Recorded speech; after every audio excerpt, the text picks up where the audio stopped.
You're going to see the other Teresa, the fun Teresa on House of Villains. So here she goes again. She said this before. She's been saying it for a decade. And she's saying the trailer's out. Get ready. It's coming. And you won't know what hit you. It's a whole different Teresa. And by watching House of Villains, we are all going to see what the future of New Jersey can be.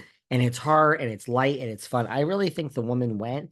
I mean, from the trailer, we see you yelling at Tiffany Pollard in New York and basically telling her to like go fuck herself. So I don't know if this is going to do you any favors, but okay, girl, if you think this is going to show the lighthearted Teresa, I mean, we all know Teresa's not the sharpest tool in the shed. I don't know. We'll see what happens. Melissa has done an interview. I really do. Excuse me. I apologize. We have to just power through because we have a lot to get to here today. So Melissa's done an interview and they're all still talking. Dolores has also done an interview where she says that there is a world in which she could see everybody coming back. Are you fucking high, girl? Are you high? Everyone is not coming back. Okay. You already did that and look what happens. But Melissa did an interview and she said, nothing has been decided yet. No shit, Sherlock. Messy G, Teresa, Giudice, and Messy G. She wanted to clarify. Oh, isn't this what we said here on this podcast like weeks ago? She wanted to clarify that when she said that she's no interest in returning to Real Housewives of New Jersey if Teresa is there because Teresa brought the show to a toxic nature. What she meant is she's no interest in being on a show that's toxic and she's not proud of that show anymore. And she wants to be on the Real Housewives of New Jersey. Meaning like the good old days, meaning like what we're watching now on the OC. I don't find it as toxic as Teresa and Melissa. She wanted to clarify that she does what Bravo says, and if Teresa's back and she's back, so be it. She doesn't want it to be toxic. It wasn't Teresa. Sure, girl. That's a total backtrack as far as I'm concerned. And then she does talk about our favorite guest. We love our Melissa's old nose. We stand by. I believe everything she said. And Melissa brought up the bloggers and she's like, they were such a part of the season. She's like, how dark did this get?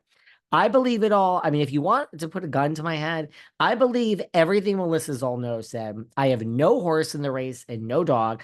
I believe that Teresa did every single thing that Melissa Zolno said and that she was working with bloggers, as was Jim Leonard, her scumbag lawyer, as was Jennifer Aiden, which we saw from a leaked DM that she was leaking the screeners. And I really don't believe, no, I do not believe Melissa did this. I do not believe Melissa, yes, of course, she wanted things to be put out and this and that, sure, on a much, but I do not believe she shared screeners and this and that so that people, as Melissa says, could have their tweets ready so that when it airs, just bombard it and bombard it and bombard it. And she said, there's no fan that is this invested that would go over and over and over and just, and it was clear that these people were getting paid. Well, I have to say, I believe you, Melissa, because that's what I said. And that's why I had Melissa's old nose on so many times. And I believe her. And by the way, if you don't believe her, you still listen because isn't that what life is all about? You listen and you make your own decision. But I believe her. So I mean, I agree with this and the bloggers and this and that. And no fan is going to go that hard if they're not getting paid. And if they do, then that's really pathetic. That's why I don't got no dog in this race. I only do that for Behind the Velvet Rope and myself. And she said there's no truth to the rumor that her and Teresa have reconciled or made a pact to return. No shit. Teresa pretty much said the exact same thing. I don't know. We're nowhere with New Jersey. We're not going to be anywhere for a long time. Guys, we have a big week ahead. Salt Lake is back. I am so hopeful for this. I mean, look, the trailer for Potomac dropped right now. I'm putting my money on Salt Lake between New York City, Potomac, and New York. There were parts of the trailer. At first, I thought the trailer for Potomac was horrible, actually horrible. Then eventually, I think it's like the season of Karen Huger, and I love that. Not just the crashing the car, but like seems like Karen's in the middle of a lot of stuff, and everyone's kind of like, what is the grand dame thing? By the way, that cast picture, I think Karen looks by far the shit in green. I think Karen looks gorgeous. So I don't know. That trailer does not make me excited for Potomac. I am excited for Salt Lake. I really hope it doesn't go awry. I mean, we're going to see a Whitney Mary alliance, and Meredith has started the interview saying she doesn't understand why Mary came for her. Yeah, Mary's all invested. So to me, it's like either Mary is back and they said, girl, you better participate and think of something, or, and she just made all this up because Meredith's like, I don't understand what she was even mad at me. Why was she coming for me? Or a producer said, to make a good show, I mean, the only person you like is Meredith. You got to come for Meredith.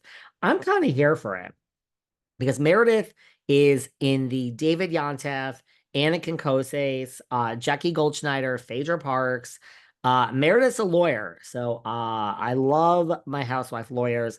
And if you ever notice, Meredith she's a lawyer. She argues calmly, but she can manipulate kind of like I can. I mean, I am good at it. But she can craft a story and clap back, and it's calm and it's with facts. Although I ain't so calm all the time because I don't practice law. I mean, so I think Meredith and Mary could be interesting TV. I hope it's a good season. I'm excited for this newbie, another Bronwyn. And I don't know, Potomac. I am hoping I find the Grand Dame stuff interesting. It seemed like Ashley was making out with someone. You're about to go film the Hotel Love. The girls are getting ready. Oh, and by the way, we are going to talk tomorrow on the show about Nene's return to NBC, Lisa Barlow, and this ring, another ring she loses at Fashion Week. Everyone is like come to Fashion Week and like literally gone berserk. Bethany Frankel is selling her Hamptons place, not the one she was in all summer, the one that was on the show in Bridgehampton. My friends live really right down the street from her. And Lumber Lane is a pretty major street, although it's a busy main street and it's in Bridgehampton. No offense to Bridge. If I didn't live in Sag Harbor, Bridge would probably be maybe my second. It's closer to the city by 20 minutes, which does make a difference. Guys, we gotta go. It's been a long week. I got some things planned for next week. I have things planned for Salt Lake that we're gonna be handling. And I am recording this a mere hours before you hear it. So I am fucking exhausted. Please let daddy get some sleep. I love you all. We do have a lot more stuff to talk about. Maybe we'll do a quick hit tomorrow, right? We could talk about Nene's return. Does that make you guys happy? And we'll share some of this the main, like 3 minutes. Don't get carried away, just for everyone to hear. Love you all. Happy Saturday. It's almost October and I can't fucking wait.